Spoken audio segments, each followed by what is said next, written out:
दोस्तों, आज हम आपके सामने एक और जबरदस्त सस्पेंस से भरी हुई तमिल मूवी लेकर आए हैं जिसका नाम है थिट्टम इरांडू, जिसका मतलब है प्लान बी।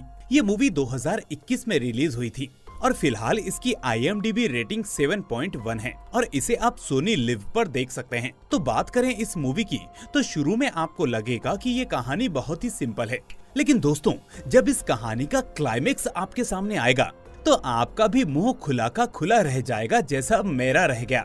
मतलब आपको भी यकीन नहीं होगा कि ऐसा भी कुछ हो सकता है। स्टोरी जितनी सिंपल है, क्लाइमेक्स एंड में उतना ही बड़ा ब्लास्ट करता है। तो सबसे रिक्वेस्ट है कि आप इस वीडियो को पूरा जरूर देखें। तो चलिए अब बिना देरी किए शुरू करते हैं आज की ये जबरदस्त कहानी को। तो मूवी की शुरुआत में हम डॉक्टर किशोर का घर देखते हैं, जहां एक आदमी अपनी स्कूटी पर हेलमेट पहनकर वहां पर आता है और देखने से पता चलता है कि ये आदमी हैंडीकैप यानी अपाहिज है। अब ये अपाहिज आदमी अपने हाथ में चाकू लेकर डॉक्टर किशोर के घर में एंटर करता है और ये सीन यहीं पर कट हो जाता है। इसके बाद हम इस मूवी के मेन कैरेक्टर अथीरा को देखते हैं, जो एक पुलिस ऑफिसर होती है और फिलहाल इसका अपने गाँव से चेन्नई ट्रांसफर हो रहा होता है। वहीं अथीरा के घर वाले उसकी शादी के लिए उसे फोर्स करते रहते हैं, लेकिन अथीरा बार बार अपने पेरेंट्स से कुछ टाइम मांगती रहती है। यहाँ अथीरा का साथी ऑफिसर अभिषेक अथीरा के लिए बस में टिकट बुक करता है, लेकिन अथीरा के बगल वाली सीट फीमेल होने के बजाय मेल होता है और इस लड़के का नाम होता है अर्जुन। यहाँ पहले तो अथीरा अर्जुन को देखकर उसके साथ बैठने से मना कर देती है, जिसकी वजह से अर्जुन को ड्राइवर के पास जाकर बैठना पड़ता है। लेकिन कुछ देर बाद अथीरा अर्जुन को अपने साथ बैठा लेती है। यहाँ थोड़ी बहुत बातचीत करने के दौरान दोनों एक दूसरे को अपना इंट्रोडक्शन देने लगते हैं और अर्जुन की बातों से इम्प्रेस होकर अथीरा उसे थोड़ा बहुत पसंद भी करने लग जाती है। इसके बाद अथीरा अपनी जॉब ज्वाइन कर लेती है और इसी बीच एक दिन अर्जुन अथीरा के पुलिस स्टेशन आता है। दरअसल अर्जुन एक एक्टर होता है जो शॉर्ट फिल्म्स में काम करता रहता है और अपनी अगली शॉर्ट फिल्म में ये एक पुलिस वाले का रोल प्ले करने वाला है। इसलिए पुलिस वालों के बारे में जानने के लिए अर्जुन पुलिस स्टेशन आता है और यहाँ पर इत्तेफाक से उसे अथीरा दिखती है और ये सारी बातें अर्जुन अथीरा को बता देता है। इसके बाद अथीरा अर्जुन से उसकी पर्सनल डिटेल्स मांगने लगती है कि उसके माँ बाप कौन हैं, इसका गांव कौन सा है। तो अर्जुन अपने बारे में अथीरा को सब कुछ बता देता है और इसी तरह वो हर रोज पुलिस स्टेशन आकर पुलिस वालों को ऑब्जर्व करता रहता है और देखते ही देखते ये दोनों एक दूसरे के काफी क्लोज हो जाते हैं। और इसी बीच एक दिन अथीरा को पता चलता है कि उसकी बचपन की बेस्ट फ्रेंड दीपा मिसिंग है। दरअसल दीपा और अथीरा दोनों बचपन में एक ही गांव में रहकर एक ही स्कूल में पढ़ाई करते थे, जहां कुछ दिनों बाद अथीरा की फैमिली दूसरे गांव में शिफ्ट हो जाती है, जिसकी वजह से दोनों सहेलियों के बीच कुछ ज्यादा बात नहीं हो पाती थी। वहीं दीपा की डिग्री कंप्लीट होने के बाद उसके माँ बाप उसकी शादी डॉक्टर किशोर नाम के आदमी से करवा देते हैं। शादी होने के बाद दीपा और डॉक्टर किशोर ये दोनों चेन्नई में ही रहते हैं। तो इतने साल बाद अचानक दीपा की मिसिंग न्यूज सुनकर अथीरा फौरन डॉक्टर किशोर के घर जाती है और यहाँ आकर किशोर से सब कुछ पूछने लगती है। किशोर बताता है कि मैं 4 दिन के लिए एक ट्रिप पर गया था, जहाँ हर रोज दीपा मुझे कॉल किया करती थी, लेकिन कल से दीपा ने मुझे ना कोई मैसेज किया ना ही कोई कॉल। इस घर में सिर्फ हम दोनों ही रहते हैं और दीपा कहाँ गई, पीछे से इस घर में क्या हुआ, मुझे बिल्कुल भी पता नहीं है। और जब मैंने अपने घर आकर दीपा को कॉल करने की कोशिश की तो उससे कोई कांटेक्ट नहीं हो पाया और तभी मैंने दीपा के घर वालों को भी कॉल किया था, लेकिन दीपा वहाँ पर भी नहीं है। ये सुनकर अथीरा पूछती है कि क्या इस घर में कोई CCTV कैमरा है, तो किशोर कहता है कि नहीं। उसी तरह हमारे घर में कोई मेड भी काम नहीं करती, सारा काम खुद दीपा ही करती है। उसके बाद अथीरा अपने साथ नवीन को बुलाकर उससे कहती है कि बाहर इस रोड के एंडिंग में 2 CCTV कैमरे लगे हुए हैं, मुझे फौरन उन कैमरों की फुटेज चाहिए। इसके बाद अथीरा दीपा की माँ को कॉल करती है और दीपा के बारे में पूछने लगती है। तो दीपा की माँ बताती है कि शादी होने के बाद दीपा मॉडलिंग करना चाहती थी और ये बात हमें बिल्कुल भी पसंद नहीं आई, जिसकी वजह से हमने दीपा से झगड़ा करके उसके घर आना जाना बंद कर दिया। लेकिन दीपा का हस्बैंड किशोर दीपा को सपोर्ट करता था, दीपा को मॉडलिंग करने के लिए मोटिवेट करता था, तो हमने किशोर से भी बात करना बंद कर दिया। अब उसी रात अथीरा उन कैमरों की CCTV फुटेज चेक करने के लिए पुलिस स्टेशन जाती है। तो इन फुटेज को देखने के बाद उसे पता चलता है कि उस रात एक अपाहिज बंदा कई बार उस रोड से गुजरा था, लेकिन उस बंदे के फेस पर हेलमेट था, जिसकी वजह से उसका चेहरा नजर नहीं आता। और जिस दिन किशोर ट्रिप पर गया था उस दिन भी वो अपाहिज बंदा काफी सारी बार उस रोड से गुजरा था और जब किशोर ट्रिप से वापस आया तो उसके बाद से वो अपाहिज बंदा उस रोड पर नजर नहीं आया। तो इस तरह अब अथिरा का शक पूरी तरह से उस अपाहिज बंदे पर चला जाता है। अथिरा वापस डॉक्टर किशोर के घर जाकर उससे पूछती है कि मैंने सुना है कि दीपा मॉडलिंग में इंटरेस्ट रखती थी, तो क्या उस फील्ड में दीपा किसी को जानती थी? तो किशोर कहता है कि शादी होने के बाद दीपा ने बताया था कि उसे मॉडलिंग करने का बहुत शौक है। ये जानने के बाद मैंने दीपा का पूरा सपोर्ट किया, लेकिन दीपा अभी तक उस फील्ड में एंटर नहीं कर पाई थी और अभी भी बस उसके लिए प्रिपरेशन कर रही थी। वैसे जहाँ तक मुझे पता है दीपा ऐसे भी किसी बंदे को नहीं जानती थी। इसके बाद अथिरा किशोर से कहती है कि क्या मुझे तुम बता सकते हो कि शादी से पहले क्या तुम्हारा किसी के साथ कोई अफेयर था? किशोर कहता है कि हाँ, कॉलेज में मैं एक पल्लवी नाम की लड़की के साथ था। हम दोनों एक दूसरे को बहुत पसंद करते थे, लेकिन पल्लवी एक नॉर्थ इंडियन थी, जिसकी वजह से हमारे पेरेंट्स इस शादी के लिए एग्री नहीं हुए। लेकिन हमारे बीच कोई बात नहीं होती और मैंने उसे कांटेक्ट करने की भी कोशिश नहीं की। तभी अथिरा फिर से किशोर से पूछती है कि कभी कभी तुम्हारा फोन कनेक्ट नहीं हो पाता, तो क्या तुम्हारे पास कोई दूसरा अल्टरनेट नंबर है? किशोर कहता है कि नहीं, मेरे पास सिर्फ एक ही नंबर है। शायद जब आपने कॉल किया होगा उस वक्त मेरा फोन नेटवर्क में नहीं होगा। ये सब पूछताछ करके अथिरा वहाँ से चली जाती है।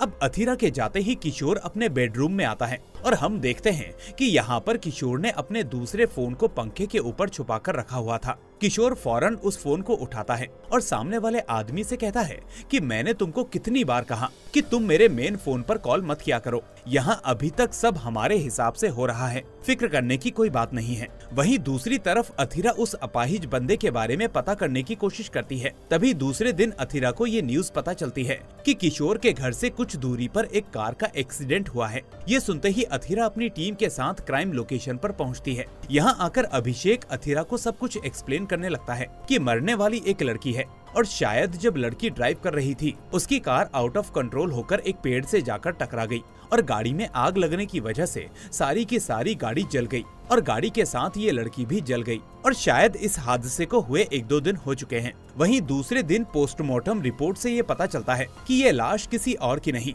बल्कि दीपा की ही है। ये सुनने के बाद अथिरा के तो होश ही उड़ जाते हैं। यहाँ डॉक्टर अथिरा को ये भी बताता है कि दीपा का एक्सीडेंट होने से पहले उसके सर में गहरी चोट भी लगी थी। शायद एक्सीडेंट होने के टाइम उसका सर स्टीयरिंग से टकराया होगा, जिससे वो बेहोश हो गई होगी। खैर, इसके बाद दीपा का अंतिम संस्कार कर दिया जाता है और यहाँ अथिरा दीपा के केस को बंद ही करने वाली होती है। तभी अचानक अथिरा के दिमाग में काफी सारे सवाल पैदा होते हैं कि दीपा की कार में तो एयरबैग टेक्नोलॉजी थी, लेकिन हो सकता है कि शायद कुछ टेक्निकल इशू की वजह से वो एयरबैग ओपन नहीं हुआ हो, या फिर हो सकता है कि दीपा इतनी स्पीड से ड्राइव ही न कर रही हो। आगे दीपा की गाड़ी को जांच करने पर अथिरा को पता चलता है कि दीपा की गाड़ी न्यूट्रल में थी, यानी अगर गाड़ी का तेज रफ्तार की वजह से एक्सीडेंट हुआ है तो गाड़ी 3rd या 4th गियर में तो होनी ही चाहिए, लेकिन दीपा की गाड़ी किसी भी गियर में ना होकर न्यूट्रल में थी।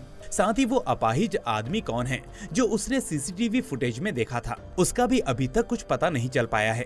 तो इन्हीं सब सवालों की वजह से अथिरा इस केस को बंद ना करके इसकी इन्वेस्टिगेशन करना शुरू कर देती है और दीपा के बारे में सोच कर अथिरा बहुत परेशान रहने लगती है। ना वो चैन से सो पाती है, ना कुछ खा पाती है, बस हर समय खोई खोई सी रहने लगती है। तभी इसी बीच अथिरा के बारे में पता चलने पर अर्जुन अथिरा के पास उसके घर आता है और उसे खाना खिलाकर थोड़ा बहुत मोटिवेट करके वहाँ से चला जाता है। वहीं दूसरे दिन फॉरेंसिक रिपोर्ट से ये बात पता चलती है कि कार के पूरी तरह से जल जाने की वजह से उस पर किसी के भी फिंगरप्रिंट्स नहीं पाए गए, लेकिन कार के जलने से पहले उस कार का नंबर प्लेट वहीं कहीं साइड में गिर चुका था और उस नंबर प्लेट को चेक करने पर पुलिस टीम को उस नंबर प्लेट पर किसी के फिंगरप्रिंट्स मिल जाते हैं। ये इकलौता सबूत मिलने पर अथिरा फौरन दीपा के पड़ोसी, दोस्त और यहाँ तक कि किशोर के फिंगरप्रिंट्स भी उनसे मैच करवाने लगती है, लेकिन किसी के भी फिंगरप्रिंट्स मैच नहीं होते।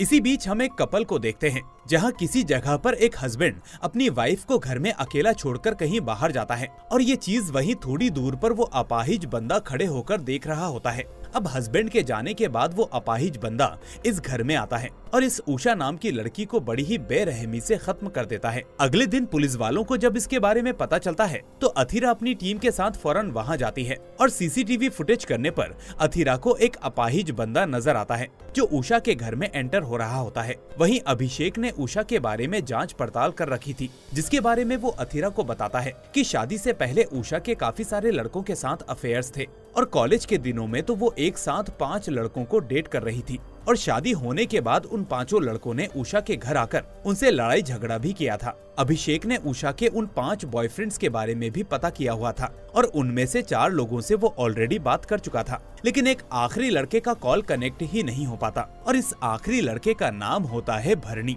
और फिलहाल भरणी कहाँ पर है ये किसी को पता नहीं है। यहाँ अथिरा पूछती है कि भरणी किस गांव का रहने वाला है, तो अभिषेक बताता है कि कुंभकोणम का। ये सुनकर अथिरा कहती है कि दीपा भी उसी गांव की रहने वाली थी और ये कोई कोइंसिडेंस नहीं हो सकता, जरूर भरणी ने ही दीपा का कत्ल किया है। हमें जल्द ही भरणी के बारे में पता लगाना होगा। इसके बाद अथिरा फौरन कुंभकोणम फोन करके भरणी के बारे में पता लगाने को बोलती है।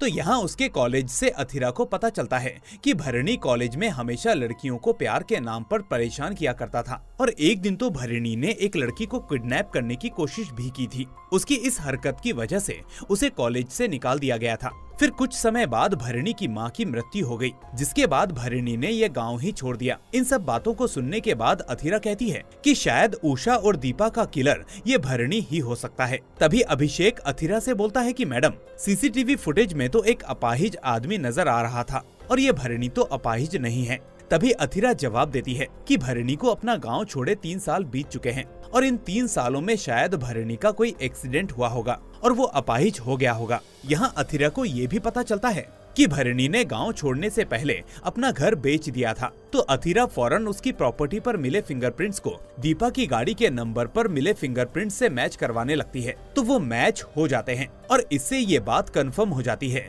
कि दीपा को मारने वाला भरणी ही है। वहीं एक रात अर्जुन अथिरा के घर आता है उससे मिलने के लिए।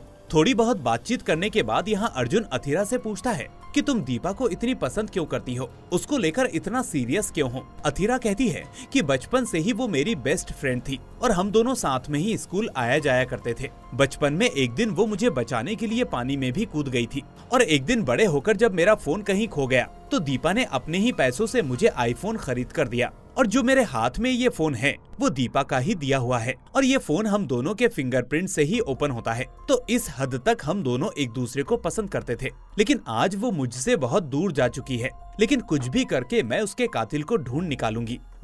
अगले दिन इन्वेस्टिगेशन के दौरान अथिरा को पता चलता है कि दीपा के मरने से 4 दिन पहले भरणी सिंगापुर चला गया था और भरणी अभी भी सिंगापुर में ही है। ये सुनकर अथिरा को यकीन हो जाता है कि दीपा का मर्डर करने वाला भरणी नहीं है। यहाँ नवीन बोलता है कि हो सकता है पुलिस को गुमराह करने के लिए किसी ने भरणी के फिंगरप्रिंट्स को उस नंबर प्लेट पर रखा हो। इसी दौरान अथिरा को ये बात पता चलती है कि डॉक्टर किशोर अभी इस शहर में नहीं है। ये सुनते ही अथिरा फौरन नवीन और अभिषेक को लेकर डॉक्टर किशोर के घर जाती है और उसके घर की तलाशी लेने लगती है। इसी बीच तलाशी के दौरान किशोर का वही फोन बेडरूम में ही रिंग होने लगता है। तभी उस फोन की रिंग नवीन सुन लेता है और जब तक नवीन उस बेडरूम में जाता तब तक वो फोन वहाँ से गायब हो जाता है और यहाँ अब कोई फोन नहीं होता। इसी छानबीन के दौरान अथिरा जब उस घर से बाहर आती है तो उसके सामने वही अपाहिज आदमी खड़ा होता है जो खुद अभी अभी किशोर के घर से बाहर आता है। यहाँ अथिरा को सामने देखकर ये अपाहिज बंदा लंगड़ाते हुए धीरे धीरे पीछे हटने लगता है और इधर अथिरा धीरे धीरे इस आदमी की तरफ बढ़ने लगती है। साथ ही वो अभिषेक और नवीन को भी आवाज लगाकर बाहर बुला लेती है और तभी हम देखते हैं कि ये अपाहिज आदमी बिल्कुल ठीक होकर वहाँ से जल्दी जल्दी भागने लगता है। इसका मतलब ये आदमी अपाहिज नहीं है, इसके पैर पूरी तरह से सही सलामत हैं। ये देखते ही अथिरा और बाकी दोनों पुलिस ऑफिसर उस आदमी के पीछे भागने लगते हैं और आखिरकार अपने दिमाग का इस्तेमाल करके अथिरा उसे पकड़ ही लेती है, जो वहीं बैठकर पुलिस को गुमराह कर रहा होता है। लेकिन ये आदमी कोई और नहीं बल्कि भरणी ही होता है। यहाँ हमें मालूम चलता है कि पुलिस वालों को गुमराह करने के लिए ही भरणी ने पहले सिंगापुर जाने का नाटक किया था। इसके बाद भरणी को अरेस्ट कर लिया जाता है और यहाँ अथिरा उससे पूछती है कि तुमने दीपा को क्यों मारा। तो यहाँ भरणी अपनी स्टोरी पुलिस वालों को सुनाने लगता है कि जब भरणी अपने गांव में 12th की पढ़ाई कर रहा था उस वक्त भरणी उषा से प्यार किया करता था, लेकिन उषा भरणी के साथ प्यार का नाटक करते हुए उसका फायदा उठाने लगी और कुछ दिनों बाद उषा ने भरणी को छोड़कर किसी और को अपना बॉयफ्रेंड बना लिया। अब कुछ समय बाद जब भरणी डिग्री कॉलेज में गया तो यहाँ उसकी मुलाकात दीपा से हुई और देखते ही देखते दीपा और भरणी दोनों एक दूसरे के बहुत क्लोज हो जाते हैं। यहाँ दीपा भरणी के साथ उसकी बाइक पर घूमने लगती है और कभी कभी तो इसके कपड़े भी पहन लेती है और जब भी कभी दीपा दुखी होती थी तो वो भरणी को गले लगाकर रोती भी थी। तो इन सभी चीजों की वजह से भरणी इसे प्यार समझ बैठा और एक दिन उसने दीपा को प्रपोज भी कर दिया। लेकिन दीपा ने भरणी के इस प्यार को ठुकरा दिया क्योंकि वो भरणी को सिर्फ एक अच्छा दोस्त समझती थी। इसी बात से गुस्सा होकर एक दिन भरणी ने दीपा को किडनैप करके उसके साथ शादी करने की कोशिश की, लेकिन वो इसमें नाकामयाब रहा और उसे कॉलेज से भी निकाल दिया गया। कुछ दिनों बाद अपने बेटे की हरकतें देखकर भरणी की माँ भी इस दुनिया से चल बसी और एक दिन जब भरणी चेन्नई में भ्रमण कर रहा होता है तो उसकी नजर दीपा और किशोर पर जाती है। वो दोनों अपनी जिंदगी में बहुत खुश थे। उन्हें खुश देखकर ये टूटा आशिक डिसाइड करता है कि मेरी जिंदगी को बर्बाद करने वाले लोगों को इस दुनिया में रहने का कोई हक नहीं है। इसीलिए भरणी अब एक प्लान बनाता है। भरणी फौरन अपने पासपोर्ट की मदद से सिंगापुर चला जाता है और वहाँ पर एक झूठा पासपोर्ट बनवाकर वापस इंडिया आता है और इसी तरह पुलिस को शक ना हो इसीलिए उसने अपाहिज होने का नाटक किया। और जिस दिन किशोर ट्रिप पर गया था उस दिन मौका देखकर भरणी दीपा को मारने के लिए उसके घर पर आता है, लेकिन उस घर में दीपा होने की बजाय एक और बंदा होता है और वो बंदा कोई और नहीं बल्कि अर्जुन होता है। उस वक्त अर्जुन और भरणी के बीच काफी हाथापाई होती है और इसी हाथापाई के दौरान भरणी के हाथ दीपा की गाड़ी की नंबर प्लेट से टच हो जाते हैं। तो उस वक्त भरणी दीपा को बिना मारे वहाँ से चला जाता है। इसके बाद भरणी उषा के बारे में पता करके उसे जान से मार देता है। अब कुछ दिनों बाद भरणी फिर से दीपा के घर आता है तो वहाँ उसे पहले ही अथिरा मिल जाती है और फाइनली अथिरा उसे पकड़ लेती है। ये सुनकर अथिरा शॉक्ड हो जाती है कि अगर भरणी ने दीपा का कत्ल नहीं किया तो किसने किया। वो भरणी से पूछती है कि अगर तुम उस बंदे को दोबारा देखोगे तो क्या तुम उसको पहचान पाओगे। तो भरणी कहता है कि हाँ मैडम, मैं उसे जरूर पहचान लूंगा। और यहाँ भरणी को इस बात का अंदाजा नहीं था कि उस दिन भरणी की जिससे हाथापाई हुई वो कोई और नहीं बल्कि अर्जुन ही है। खैर, यहाँ अथिरा भरणी को उषा मर्डर केस में अरेस्ट करके उसे जेल भेज देती है। अब बाहर आकर अथिरा वो दिन याद करती है जिस दिन दीपा की शादी थी। दरअसल शादी वाले दिन दीपा ने अथिरा से कहा था कि मुझे ये शादी नहीं करनी। मैंने अपने माँ बाप को समझाने की बहुत कोशिश की लेकिन वो मेरी कोई बात सुनने को तैयार ही नहीं है। तो प्रेजेंट में ये सीन सोचकर अथिरा को लगता है कि उस दिन जब भरणी दीपा के घर गया होगा तो जरूर वो दीपा का वही बॉयफ्रेंड होगा जिसे भरणी ने देखा था। अब दूसरे दिन अथिरा एक स्केच आर्टिस्ट को बुलाकर भरणी की मदद से उस बंदे का चेहरा बनवाने लगती है, लेकिन ये महान होनहार आर्टिस्ट कुछ अलग ही चेहरा ड्रॉ कर देता है जो उस आदमी यानी अर्जुन से बिल्कुल भी मैच नहीं करता। तो अथिरा का ये वाला आइडिया फ्लॉप हो जाता है। वहीं हम अर्जुन को देखते हैं जो शॉर्ट फिल्म में काम करके अपना काम चला रहा होता है और तभी एक दिन अथिरा अपने माँ बाप को अर्जुन से मिलवाने के लिए उसके पास आती है और यहाँ अथिरा के पेरेंट्स को अर्जुन काफी पसंद आ जाता है और फाइनली अथिरा और अर्जुन की एंगेजमेंट हो जाती है। लेकिन अथिरा अभी शादी के लिए कुछ टाइम मांगती है। अर्जुन भी उसके इस फैसले में उसका साथ देता है। इसके बाद अथिरा दीपा के केस पर लगातार इन्वेस्टिगेशन करती रहती है। इसी बीच एक दिन अथिरा दीपा की पोस्टमार्टम रिपोर्ट अपने किसी डॉक्टर को दिखाती है और उनसे पूछती है कि इस रिपोर्ट में क्या लिखा है। डॉक्टर बताते हैं कि इसके अकॉर्डिंग कार जलने से पहले दीपा के सर पर चोट आई थी। अथिरा पूछती है कि क्या आप मुझे बता सकते हैं कि वो चोट किस वजह से आई, मतलब कार की स्टीयरिंग की वजह से या किसी और वजह से, और अगर इसे चेक करने के लिए आपको कोई हेल्प चाहिए तो हम दीपा की बॉडी को वापस बाहर निकाल सकते हैं। आप फिर से दीपा की एक नई रिपोर्ट बनाइए और ये सारी चीजें ऑफिशियली नहीं होंगी। तो इस तरह अथिरा दीपा की बॉडी को वापस चेक करवाती है। तो डॉक्टर उसी तरह दीपा की बॉडी को चेक करके बताते हैं कि दीपा के सर पर जो चोट है वो एक रॉड की वजह से हुई है, न कि कार की स्टीयरिंग की वजह से। और मैडम, यहाँ एक और सबसे बड़ा ट्विस्ट ये है कि जो कब्र में दीपा की बॉडी थी वो असल में दीपा की बॉडी थी ही नहीं, वो किसी और की बॉडी है। यानी जिस डॉक्टर ने दीपा का पोस्टमार्टम किया था शायद उसने आपको झूठी रिपोर्ट दी है। तो अथिरा फौरन असली पोस्टमार्टम रिपोर्ट को ले जाकर उस डॉक्टर को दिखाकर उससे झूठ बोलने की वजह पूछती है। यहाँ डॉक्टर कहता है कि मैंने ये सब आपके साथी अभिषेक के कहने पर किया। अब अथिरा अभिषेक से इसके बारे में पूछती है तो अभिषेक बताता है कि जब मेरी वाइफ हॉस्पिटल में थी तो मेरी वाइफ को बचाने वाला डॉक्टर किशोर था और डॉक्टर किशोर ने ही मुझे ऐसा करने के लिए कहा था। ये सब जानकर अथिरा फौरन डॉक्टर किशोर के पास जाती है और उसे दीपा के मर्डर केस में अरेस्ट कर लेती है। लेकिन तभी किशोर अथिरा से अकेले में बात करने के लिए कुछ समय मांगता है। तो इस तरह किशोर जो कुछ हुआ वो अथिरा को बताने लगता है। दरअसल दीपा के माँ बाप ने जबरदस्ती उसकी शादी किशोर से करवा दी और शादी वाले दिन से ही दीपा किशोर को खुद से दूर रखा करती थी। तभी अचानक एक दिन दीपा ने अपने हाथ की नस काट ली। तब किशोर ने जैसे तैसे दीपा की जान बचाई और तब जाकर किशोर को ये बात पता चली कि दीपा किसी जोशुआ नाम के लड़के से प्यार करती है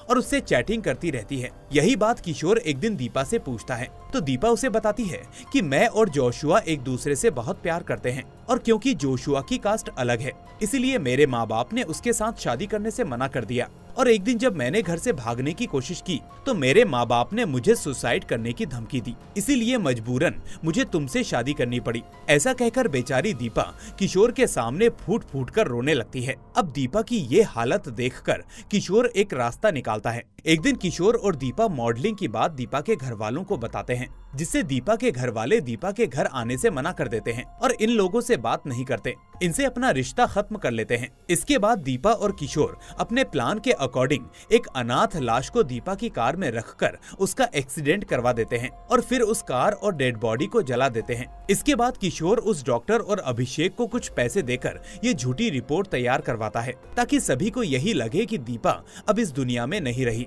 यहाँ किशोर अथिरा को दीपा और जोशुआ की वो वीडियो क्लिप भी दिखाता है जिसमें ये दोनों बहुत खुश थे और हाल ही में दीपा ने इस वीडियो को किशोर को मेल किया था। अथिरा फौरन इस वीडियो को ले जाकर भरणी को दिखाती है और उससे पूछती है कि उस दिन दीपा के घर में तुमने जिस आदमी को देखा था क्या वो यही है? तो भरणी साफ साफ मना कर देता है। तभी अथिरा किशोर को फोन करके पूछने लगती है कि क्या तुम्हारे पास दीपा का कोई कांटेक्ट नंबर है? तो किशोर कहता है कि नहीं, मेरे पास उसका कोई कांटेक्ट नंबर तो नहीं है, लेकिन लास्ट टाइम दीपा ने मुझसे ये कहा था कि वो 3 महीने बाद मुझसे मिलने आएगी और जब भी वो मुझसे मिलेगी मैं तुमको जरूर इन्फॉर्म करूंगा। अब अथिरा के मन में बस यही सवाल होता है कि दीपा के घर में उस दिन जोशुआ नहीं था तो कौन था, और इसी वजह से वो अभी तक इस केस को क्लोज नहीं करती और दीपा के आने तक का इंतजार करती रहती है। इस तरह से धीरे धीरे दिन बीतने लगते हैं।